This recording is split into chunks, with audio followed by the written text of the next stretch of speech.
अखिलेश यादव आजकल उत्तर प्रदेश की सियासत में काफ़ी एक्टिव दिखाई दे रहे हैं और वो ज़मीनी तौर पर चुनाव की तैयारियों में भी जुटे हुए हैं। अखिलेश यादव इसके लिए लगातार नई रणनीतियां बना रहे हैं और इस सब के बीच में उन्होंने जातिगत जनगणना की मांग रखी है। जातिगत मतगणना को लेकर कई राजनीतिक पार्टियां अक्सर केंद्र सरकार को घेरती रही हैं।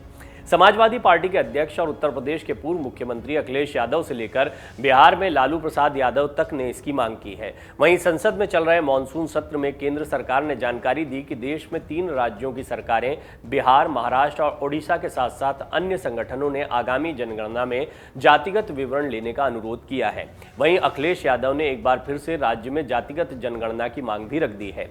अखिलेश यादव ने इसे जरूरी बताया है। वो जातिगत जनगणना को जरूरी क्यों मानते हैं वो भी समझिए।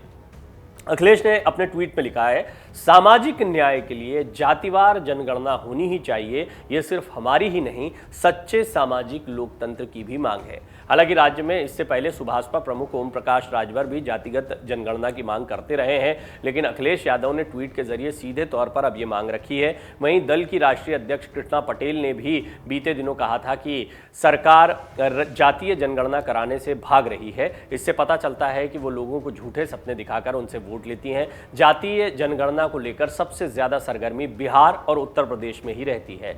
यूपी में विधानसभा चुनाव के दौरान भी अखिलेश यादव ने जातीय जनगणना का मुद्दा उठाया था। विधानसभा चुनाव में प्रचार के दौरान समाजवादी पार्टी के राष्ट्रीय अध्यक्ष अखिलेश यादव ने कहा था कि कोई ऐसा वर्ग नहीं बचा जिसका भाजपा सरकार में अपमान ना हुआ हो, लेकिन यदि सपा की सरकार बनी तो किसी के साथ अन्याय नहीं होने दिया जाएगा। सरकार बनने के बाद प्रदेश में सभी की भागीदारी सुनिश्चित कराने के लिए जातीय जनगणना 3 महीने के अंदर कराई जाएगी, लेकिन चुनाव में सपा को हार का सामना करना पड़ा और भाजपा ने राज्य में लगातार दूसरी बार सरकार बना ली। योगी आदित्यनाथ फिर से मुख्यमंत्री बन गए। केंद्रीय मंत्री ने लोकसभा में जानकारी देते हुए बताया कि बिहार, महाराष्ट्र, ओडिशा सरकारें चाहती हैं कि जातिगत जनगणना हो। दरअसल लोकसभा में एक प्रश्न के लिखित उत्तर के जवाब में केंद्रीय गृह राज्य मंत्री नित्यानंद राय ने कहा था कि केंद्र सरकार ने आज़ादी के बाद से जनगणना में एससी और एसटी के अलावा अन्य जातियों की जनसंख्या की गणना नहीं की है। वहीं इससे पहले देश में जनगणना को कोरोना के प्रकोप के कारण रोक दिया गया था।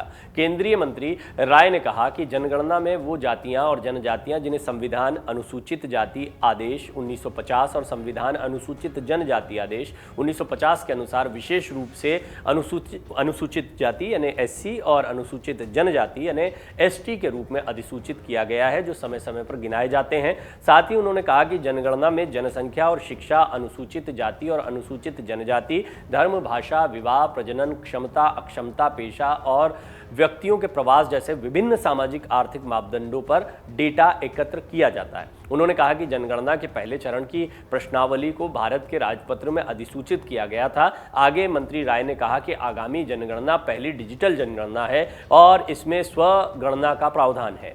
डेटा संग्रह के लिए एक मोबाइल ऐप और विभिन्न जनगणना संबंधी गतिविधियों के प्रबंधन और निगरानी के लिए एक जनगणना पोर्टल विकसित किया गया है। आपको बता दें, सरकार इस जनगणना को पूरी तरह से डिजिटली करेगी। इसके लिए लोगों को ट्रेनिंग भी दी जा रही है और ये एक बड़ा प्रयोग हो सकता है, क्योंकि घर घर जाकर जनगणना करना और इसमें कई बार खामियां रह जाती थी। लेकिन अब यदि डिजिटली ये काम किया जाएगा तो बहुत मुमकिन है कि ज़्यादा बेहतर आंकड़े जो हैं वो भारत सरकार के पास आ पाएंगे। इस सब के बीच में जातिगत जनगणना की मांग अब उठने लगी है। आइए हम आपको बताते हैं कि जातिगत जनगणना होती क्या है। भारत में हर 10 साल में एक बार जनगणना की जाती है। इससे सरकार को विकास योजनाएं तैयार करने में मदद मिलती है। किस तबके को कितनी हिस्सेदारी मिले, कौन हिस्सेदारी से वंचित रहा है, इन सब बातों का पता चलता है। कई नेताओं की मांग है कि जब देश में जनगणना की जाए तो इस दौरान लोगों से उनकी जाति भी पूछी जाए। इससे हमें देश की आबादी के बारे में तो पता चलेगा ही, साथ ही इस बात की जानकारी भी मिलेगी कि देश में कौन सी जाति के कितने लोग रहते हैं। सीधे तौर पर कहें तो जाति के आधार पर लोगों की गणना करना ही जातीय जनगणना होता है। क्षेत्रीय पार्टियां इस पर क्या कहती हैं? क्षेत्रीय पार्टियों में समाजवादी पार्टी, राष्ट्रीय जनता दल, राष्ट्रवादी कांग्रेस पार्टी समेत दर्जन भर से ज्यादा पार्टियों की मांग है कि बीजेपी ओबीसी की सही तादाद बताए और उसके बाद आरक्षण की 50% की सीमा को बढ़ाए। जानकार कहते हैं कि अगर सही जनगणना होने से कोई नुकसान नहीं होगा, बल्कि तमाम जातियों के बारे में और उनकी स्थिति के बारे में पता चलेगा और उन्हें उनका आरक्षण, समाज में स्थान और अन्य संसाधनों में पूरा हक मिल सकेगा।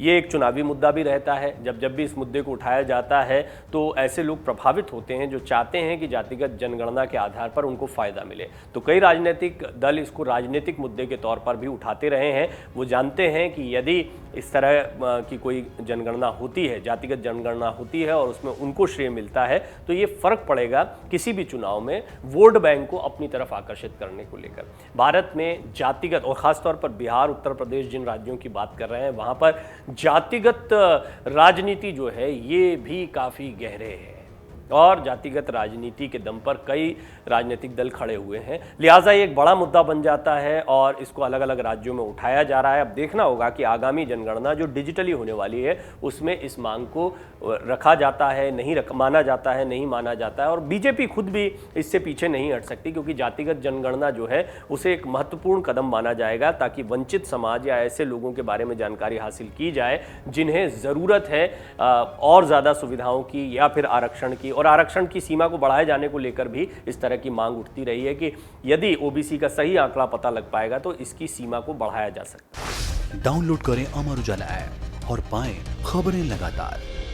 अगर आप ये वीडियो YouTube पर देख रहे हैं तो हमारे चैनल को सब्सक्राइब करें और बेल आइकन को दबाना ना भूलें। अगर आप Facebook पर ये वीडियो देख रहे हैं तो हमारे पेज को लाइक करें।